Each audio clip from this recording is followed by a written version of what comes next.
गीता के 194 पेज पे मैं पहुंच चुका हूं। इसमें श्री कृष्ण जी बोलते हैं अपि चेदसि पापेभ्य सर्वेभ्य पाप कृतम सर्व ज्ञान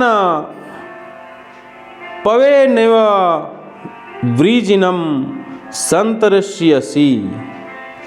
इसका मतलब है कि यदि तुम्हें समस्त पापियों में भी सर्वाधिक पापी समझा जाए तो भी तुम दिव्य ज्ञान रूपी नाव में स्थित होकर दुख सागर को पार करने में समर्थ होगे।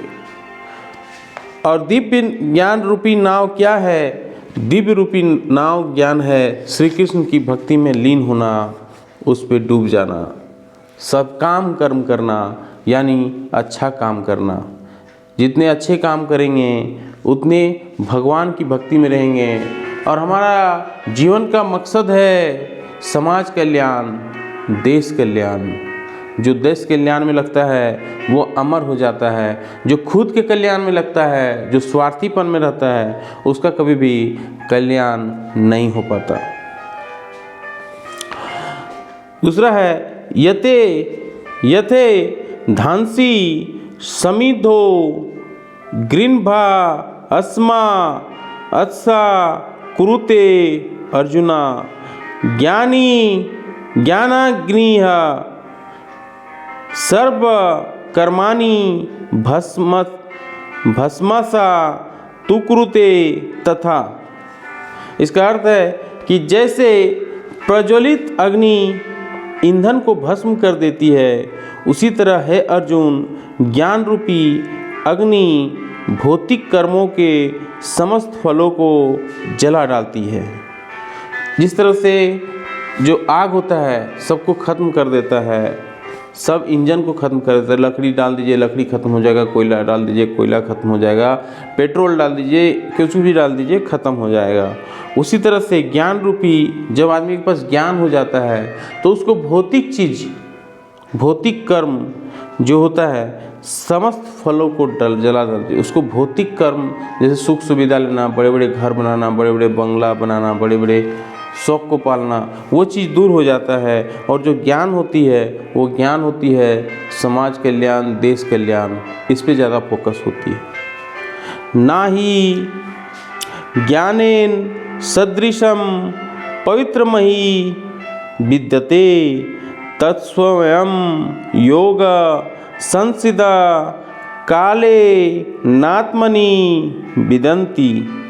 इस संसार में दिव्य ज्ञान के समान कुछ भी उदात्त तथा शत्रु नहीं है।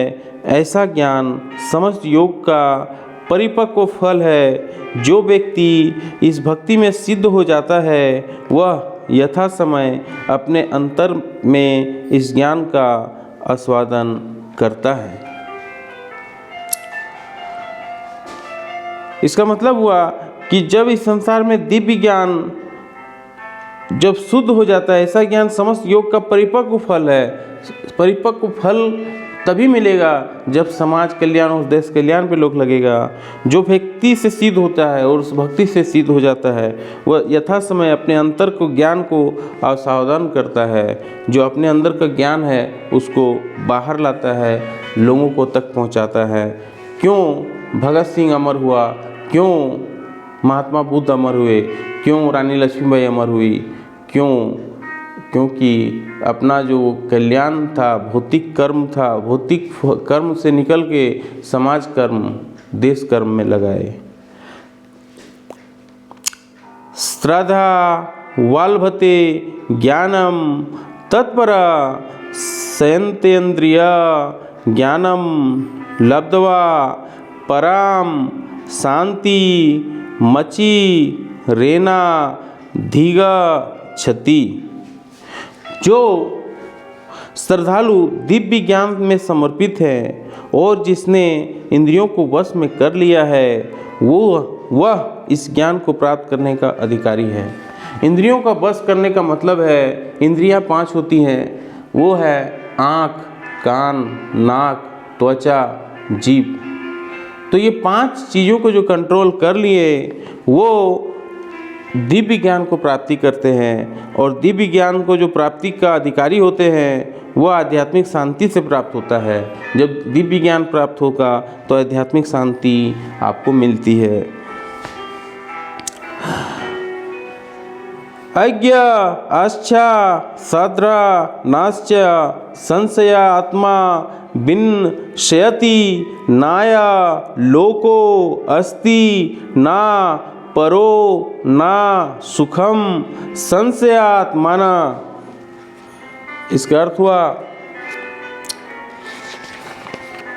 किंतु जो अज्ञानी तथा श्रद्धा विहीन व्यक्ति शास्त्रों में संदेह करते हैं वे भगवत भावनामृत नहीं प्राप्त करते, अपितु नीचे गिर जाते हैं। संशय आत्मा के लिए ना तो इस लोक में ही ना परलोक में कोई सुख है।